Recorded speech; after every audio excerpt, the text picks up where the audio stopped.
A flight attendant job is a captivating and dynamic career that offers a unique blend of travel, customer service, and safety responsibilities. Flight attendants play a crucial role in ensuring the comfort and well-being of passengers during air travel. As the face of the airline, flight attendants are responsible for providing exceptional customer service. They greet passengers with a warm and friendly demeanor, assist with boarding procedures, and help passengers find their seats. Throughout the flight, they attend to passengers' needs, offering refreshments, meals, and providing assistance with any inquiries or concerns. Their ability to remain calm and composed, even in challenging situations, is essential to maintaining a positive passenger experience. Flight attendants are also responsible for ensuring the safety and security of passengers on board. They meticulously follow safety procedures, conduct pre-flight inspections, and provide safety demonstrations.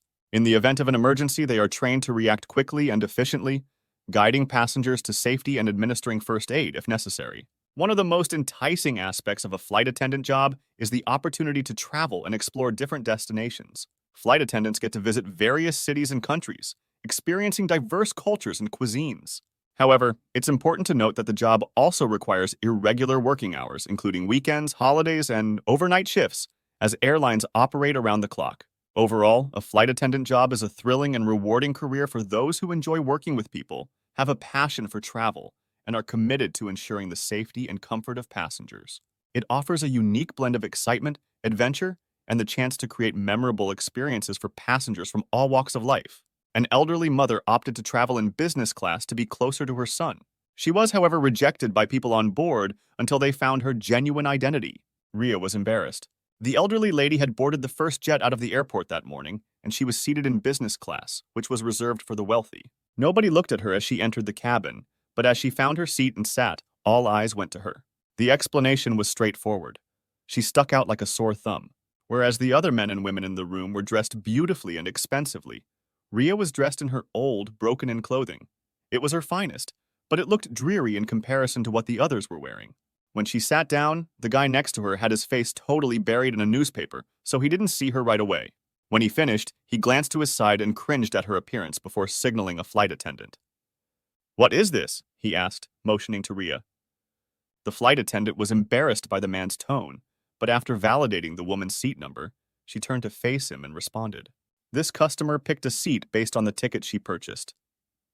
Because of Ria's presence, the guy seemed to be about to vomit, and before he even began to speak, he unfurled an immaculate handkerchief and used it to cover his nose. "I'm not sure what's on her ticket, but I booked a seat in business class to get away from people like her. Now it just seems like I'm in a cheap alley with homeless people," he said. The dispute had piqued the interest of many in the cabin, and some seemed to be rooting for the guy. One obese lady, dripping in jewels from head to toe, spoke out. "If I wanted to travel with such scumbags, I'd purchase an economy class ticket," she added, and the passengers agreed with a murmur. The murmur suddenly took on a life of its own, resulting in a quarrel that the attendant attempted to settle, but the affluent individuals would have none of it. The lady had to go. "Can't you tell she doesn't belong here?" said one guy. "Is this the lowest this airline has sunk?" Another individual said, "How can such a person afford the bill?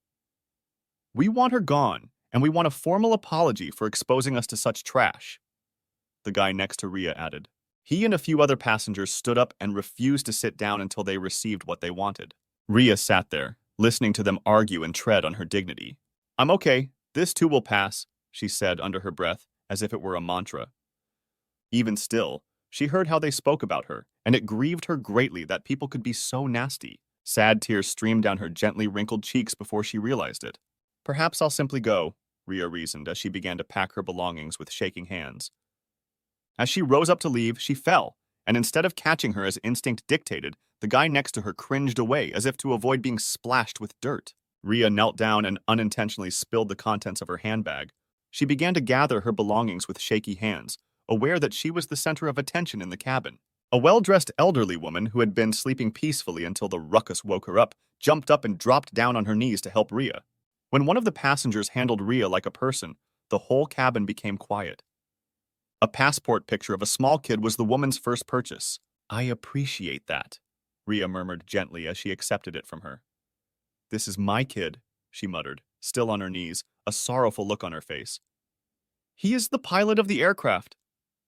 "He must have developed into a lovely young man," said the affluent elderly woman. How could I possibly have known? I had to put him up for adoption at the age of 5 because I couldn't afford to care for him. Tears flowed down her cheeks as she spoke, and the cabin went quiet. I've been looking for him for years and haven't found him yet. I just learned he had become a pilot, so I started looking for him at airports. I tracked him down today, but the only way I could get close to him was to board this aircraft. Ria looked around at the people around her, and most of them looked away because they were embarrassed. I apologize for making you all uncomfortable, but I simply wanted to be as near to my kid as possible, which is why I saved up for this chance. I felt it would be a good birthday gift for me since the business class is closer to him and I've never flown before. By the time she finished narrating her tale, several of the people were in tears. Ria soon stood up and joined the flight attendants, who were eager to see her kid. What if he doesn't want to see me? She said, contradicting their efforts. What if he despises me because I deserted him? The guy who had been against her sat alongside him before the flight attendant could say anything. You had no option. I think he'd understand, he said, diving behind his newspaper. He was also humiliated. Ria boarded the aircraft with the flight attendant to meet her son for the first time. A man's voice could be heard on the aircraft after a time. This is the captain speaking. On this aircraft, there is a special passenger, my mother, and today is her birthday. Everyone praised the elderly woman, and those who had criticized her earlier apologized for their blunder. When the plane landed, Joseph, the pilot, dashed towards his mother, and Ria finally reclaimed her son after many years apart.